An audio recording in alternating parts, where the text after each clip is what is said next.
자, 우리가 빛의 이중성에 대해서 얘기했는데요. 빛은 파동의 성질과 그리고 입자의 성질을 모두 갖는다. 그쵸? 단, 여기서 얘기 안 한 게 있었는데 뭐냐면 빛의 입작성과 파동성은 동시에 나타나지 않아요. 입작성을 관측하면 파동성이 관측되지 않고요.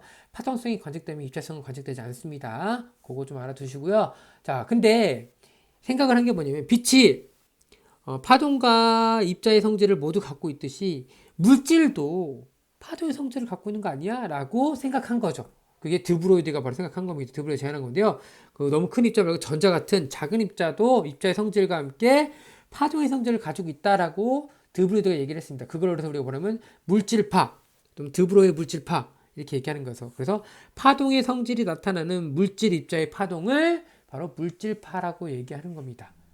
그래서 우리 이 에너지 이렇게 표현해도 기억나요? HF 그리고 람다 HC라고 했잖아. 그래서 요거를 우리가 빛의 운동량으로 합니다.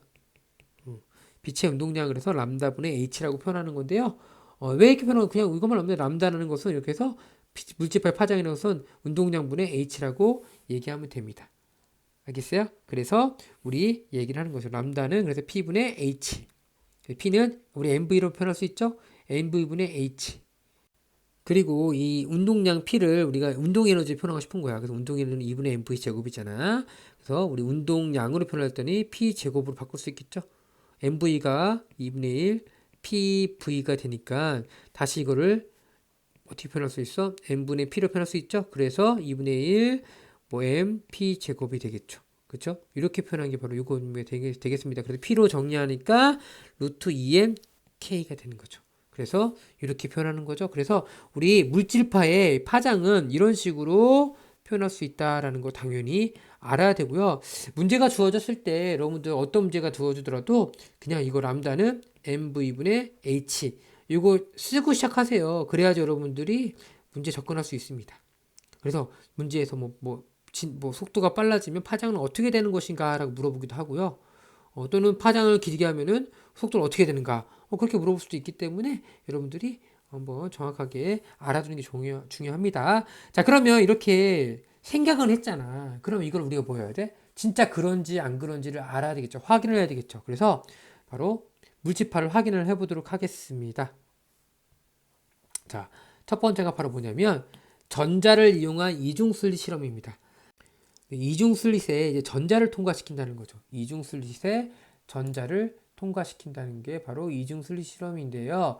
여기서 전자는 당연히 이제 어떻게 하냐면 충분히 감속합니다. 너무 빠르면 안 돼. 왜 감속하냐? 얘가 속도가 느려지면 뭐가 커져요? 파장이 길어질 거 아니야. 파장이 길어질 거 아니야. 그러면 파장이 길어지면 뭐냐면 회절이 더 잘 일어나거든. 회절성이 커지기 때문에 우리가 회절을 관찰하려고 하는 거야. 그래서 우리 예상 결과는 뭐냐면 이렇게 이중슬릿이 있잖아. 여기 전자를 쪼아줬어. 그러면 우리가 여기에만 나타날 거란 말이야. 전자가 입자처럼 행동할 때 나타나는 분위기가 이렇게 나타나야 되는데 실제로 해보니까 이중슬릿 실험 우리 아까 그 우리 저번에 얘기했던 이중 간섭실 이런 거예요. 이렇게 있을 때 물결파를 보였을 때 이렇게 간섭과 회절이 나타나거든. 그래서 보강 간섭, 상쇄 간섭이 나타나서 이런 식으로 나타난단 말이야. 이게 바로 영의 간섭 실험이거든. 그래서 해봤더니 마치 파동의 실험 결과와 비슷하게 나타나는 거야. 그래서 전자가 파동처럼 행동할 때 나타나는 분위기가 나타난다는 얘기야. 그래서 뭐 한다는 거야? 아, 파동의 성질 갖고 있구나. 그래서 입자처럼 나타날 때 이렇게만 나타나야 되는데 실제로 해보니까 실제 결과로는 보강간섭, 상생간섭이 나타나는 것처럼 이렇게 여러 가지 무늬가 나타나는구나 라고 해서 아, 전자도 파동의 성질을 갖고 있구나 라는 것을 확인한 거죠. 자, 그 다음 한번 해볼게요. 그 다음은 이제 우리가 데이브슨 거머의 실험이죠.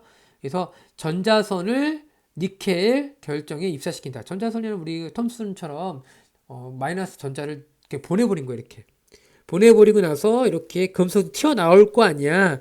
그랬을 때 이 검출기가 돌아다니면서 튀어나오는 각도를 분석해 봤습니다. 각도를 분석해 보니까 57도에서 가장 50도 정도에서 가장 많이 나왔다는 거야. 그렇죠? 그래서 이 나온 각도가 바로 뭐냐면 우리가 계산한 물질파가 반사되어 나올 때 특별한 각도, 바로 그 각도가 50도에서 바로 보강간섭이 일어난다라고 하는 것과 일치한다는 얘기야. 그래서 전자가, 결과부터 보면은 전자가 특정한 각도, 50도, 외울 필요는 없습니다. 많이 튀어나옵니다. 그래서 이렇게 많이 튀어나옵니다. 그 이유가 바로 뭐냐면 파동처럼 회전하여 특정한 각도에서 보강간섭하기 때문에 여기서 가장 많이 나타난다는 거죠. 그게 바로 이겁니다. 그래서 우리가 간섭 조건과 물질파의 파동 계산값을 이용한 각도가 서로 일치한다. 그래서 파동의 성질을 가지고 있다라고 데이비슨 거머가 실험을 했습니다. 자, 또 어떤 게 있냐면 오른쪽에 톰슨 있죠? 톰슨의 전자회절 실험입니다. 우리 엑스레이 같은 경우 우리가 이렇게 엑스레이를 쪼아줍니다. 그래서 반막을 통해서 이렇게 우리가 회절이 일어나는데요. 바로 이렇게 회절 무늬가 동그랗게 나타난다는 얘기야. 그래서 동그랗게 나타나는 게 바로 X점 회절문이죠. 근데 이거를 전자를 주었을 때 똑같다는 얘기죠. 그 엑스레이와 마찬가지. 엑스레이는 우리가 전자기파, 그쵸? 파동의 성질 갖고 있잖아. 근데 전자, 이 물질, 입자도 똑같이 파동처럼 성질이 나타난다는 얘기예요. 그래서 엑스레이 회절무늬와 같은 비슷한 전자선 회절무늬를 얻었다. 아하, 전자도 파동의 성질을 가지고 있구나라는 것을 알아내는 실험이죠. 그래서 뭐 전자의 이중성 실험, 우리 뭐 이중순리 실험, 그리고 데이비슨 거머의 실험, 톰슨의 전자선 회절 실험이 있는데요. 요 실험 자체가 뭐 복잡하게 분석하고 그런 게 아니라 결국은 뭐죠? 아, 전자도 파동의 성질을 갖고 있구나. 물질파의 성질이구나. 라고 알아두는 게 중요할 것 같습니다. 자, 그럼 이걸 바탕으로 우리가 자, 어떻게 이중성을 사용할 수 있는지에 대해서 얘기해 볼게요. 자, 여기서 근데 누가 물어보는 게 뭐냐면, 우리 사람도 일상생활 보는 물체도, 물질이고, 그럼 파동의 성질을 갖고 있는 거 아니에요? 라고 할 수 있는데, 바로 뭐냐면, 질량이 매우 크잖아. 아까 뭐라고 해서 람다는 MVH였으니까 질량이 너무 크다 보니까 파장이 너무 짧은 거야. 그래서 파동성을 관찰하기 어렵다는 거야. 그렇죠? 그래서 관찰하기 어렵다는 거고 반면에 원자나 전자 같은 경우는 이 질량이 매우 작잖아. 매우 작으니까 뭐 한다는 거야? 상대적으로 파장이 더 크니까 그렇죠? 뭐 할 수 있다? 파동성을 관찰할 수가 있다는 거예요. 그런 차이점. 그래서 원자나 전자는 질량이 매우 작아서 운동량이 작습니다. 따라서 이 물질파의 운동량이 매우 작죠. 운동량이 매우 작기 때문에 이 물질파의 파장이 입자의 크기에 비해서 상대적으로 커서 그렇죠? 파동성을 관찰할 수가 있다는 겁니다. 자, 그러면 이걸 이용해서 다시 어떻게 사용되느냐? 바로 전자현미경입니다. 전자의 파동성을 이용한다는 거죠. 그래서 우리가 이용하는 건데 우리 물체의 구조를 보려면 뭐 하냐면 우리 관찰하려면 어떤 물체를 관찰하려면 이 관찰하는 물체의 크기보다 파장이 더 짧아야 돼요. 그래야지 파장이 짧아서 뭐 예를 들어 이렇게 파장이 짧아서 얘의 길이나 뭐 높이를 측정할 수 있는 거지. 파장이 너무 길어버리면 얘를 측정할 수 없잖아. 그래서 사용하는 파동의 파장이 관찰하고자 하는 물체의 크기보다 작아야 됩니다. 또한 빛의 파장이 그래서 더 짧을수록 물체를 구분하는 능력이 좋아집니다. 그래서 물체를 구분하는 능력을 우리가 뭐라고 하냐면 분해 능이라고 합니다. 분해 능이 좋다라는 것은 더 잘 관찰할 수 있다는 얘기죠. 그럼 이 분해 능이 좋으려면 뭐 한다? 파장이 짧아야 된다. 그렇죠? 파장이 짧을수록 분해 능이 좋다라는 의미도 알아둬야 됩니다. 알겠죠? 그래서 전자현미경은 그래서 빛 대신에 전자를 이용해서 바로 물체를 분석한다. 그렇죠? 관찰한다라는 거죠. 그래서 전자현미경이라는 것은 광학현미경의 분해능 한계를 극복하기 위해서 우리가 사용하는 거죠. 그래서 분해능 한계, 전자의 속력이 충분히 속도가 크게 하면은 그렇죠? 파장이 짧아지니까 뭐 한다? 분해능이 좋아지거든요. 그래서 빠르게 전자를 보낸 다음에 우리가 관찰하는 게 바로 이거죠. 그래서 전자현미경이 크게 두 가지 종류가 있습니다. 바로 뭐냐면 투과 전자현미경과 주사현미경이 있습니다. 투과 전자현미경은 여기 보시는 것처럼 전자선을 쪼아줍니다. 둘 다 전자선을 쪼아주고 있습니다. 그래서 렌즈를 둘 다 통과합니다.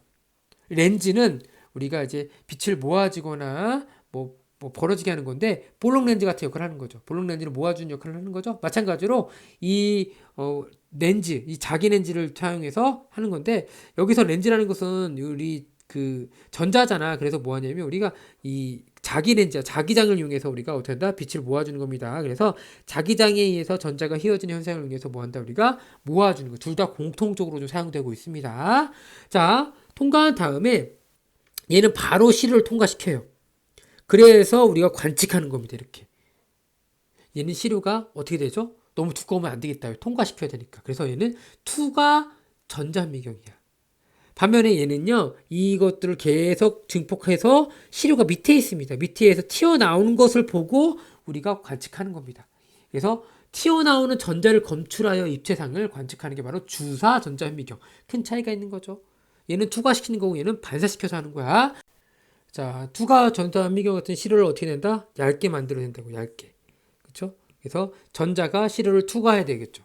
그래서 이 내부의 평면 영상을 관찰 가능한 게 바로 투과 전자 현미경이고요. 반면에 주사 같은 경우는 튀어나와야 되잖아. 튀어나오니까 시료에 얇은 금속을 코팅해야 됩니다. 왜? 전자를 튀어나오게 만들어야 되니까. 그래서 전자를 금속에 입사시키면 2차 전자를 방출시켜서 표면의 입체 구조를 관찰 가능한 거죠. 그래서 막 울퉁불퉁하면 이렇게 튀어나오는 각도가 따라서 이게 막 달라질 거 아니야. 그러면서 입체적 구조를 관찰하게 만드는 게 바로 주사 전자 현미경입니다. 그래서 이렇게 얘기하는 거고요. 그러면 우리가 시험 문제 잘 나오는 게 뭐냐면 바로 이제 그림을 주어지고 나서 비교하는 문제가 많이 나옵니다. 그래서 별표 쳐놓고요. 여러분들 전자미경은 기말고사에서 반드시 나오는 문제니까요. 좀 꼭 알아두시면 좋을 것 같고요. 그래서 결론, 이제 전자미경과 이제 광학현미경을 비교를 한번 해보도록 하겠습니다. 광학현미경은 우리가 빛을 이용한 거고요. 그래서 광학렌즈 유리렌즈에 이용한 거고 내부는 공기로 되어 있습니다. 그래서 약 1000배에서 1500까지 확대를 할 수 있습니다. 반면에 전자미경은 전자를 이용한 거고요. 자기렌즈, 그렇죠? 그걸 이용하고 진공 상태에서 하는데 1, 10, 100, 1000만, 10만 정도, 10만 배 이상 관측이 가능하다. 그리고 이 전자미경은 이렇게 투과랑 주사로 나눠줄 수가 있다라는 거 별표로 해놓고요. 꼭 알아두시면 좋을 것 같습니다. 자, 물질파 같은 경우는 여러분들 어려운 내용 아니고 나오는 게 딱 정해져 있어. 뭐 나올까요? 당연히 람다는 mv분의 h 이걸 이용해서 우리 한 문제 나올 테고요. 그리고 뭐 개념 문제 쉽게 물어보려면 전자의 그 물질파 확인 그런 실험이 나올 수도 있고요. 그리고 전자미경, 그렇죠? 이거 비교하는 거 나올 수도 있겠죠. 그래서 두 문제, 세 문제는 기말고에서 자주 출제되니까요. 여러분들이 꼭 좀 알아두시면 좋을 것 같습니다.